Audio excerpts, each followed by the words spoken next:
Hey, learn audio engineering. This video will teach you 5 ways to create contrast between the instruments in your mix. In mixing, the combined result of every instrument is what really matters. Every piece of the mix must find its place into this sonic puzzle. That place depends on its relationship to the rest of the pieces. Yin and Yang. Something black will appear darker when surrounded by white, and sound is no different. Contrast. The juxtaposition of differences in order to intensify the properties of each. Contrast can apply to any difference of value, texture, timbre, frequency, or color. Consider the color wheel. Opposite colors like red and green are meant to be complementary. Like this picture, color opposites, red and green. But these colors appear dissonant. The colors clash and restrict the visibility. What about this picture? There's much more contrast. That's because I've taken out some of the white light from the background to further contrast the text. Color opposite plus value opposite of lightness and darkness is what creates contrast. Heavy contrast is what's used to make text more accessible for people with color blindness. Contrast dramatically increases legibility and clarity of a text or message, and this theory can be used to control the clarity between the instruments in your mix. Regardless of whether you focus on the frequency, dynamics, or the spatial aspect of an instrument, you should always bear in mind that everything you are doing is a piece of a greater puzzle. Of course, every mix is different, and each piece relies on its relationship to the rest of the pieces. That's why the concept of contrast is so important. The individual instruments on their own in isolation aren't what's significant.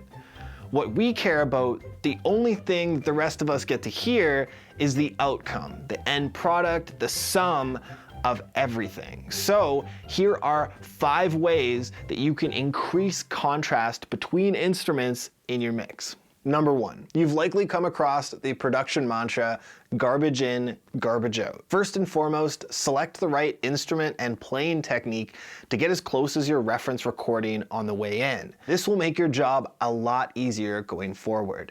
If you want something to sit bright and forward in the mix, surround it with dull instruments that don't produce the same overtones. A mix that's simple and well thought out will go a lot further than a mix that's thrown together into a muddy mix with frequency clutter and overlap. You could try combining a long legato bass part, something that's long with a lot of low frequencies, with a quick staccato violin, something that's short with a lot of high frequencies and rapid fire notes. We've used frequency as well as performance technique to create contrast between the instruments. There are a number of ways that one performance could contrast from another, so get creative.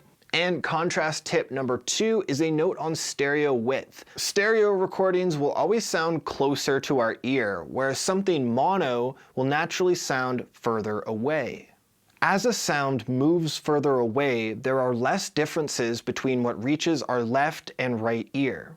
We can point to the sound as coming from a single location. Therefore, to move a sound further back, you could narrow its width if it was recorded in stereo. Whereas introducing stereo information with effects will make an instrument appear to be closer in the mix.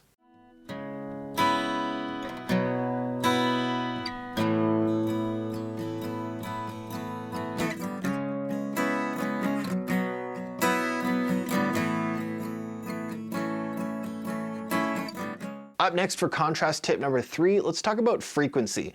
Low frequencies are not absorbed very well and will therefore travel farther than higher frequencies. This means that sounds that are further away from a listener would in theory contain more lower frequencies than the fragile, ultra-high frequencies. Therefore, you can use filters to create an illusion that a sound is further away than a closer, more full frequency sound.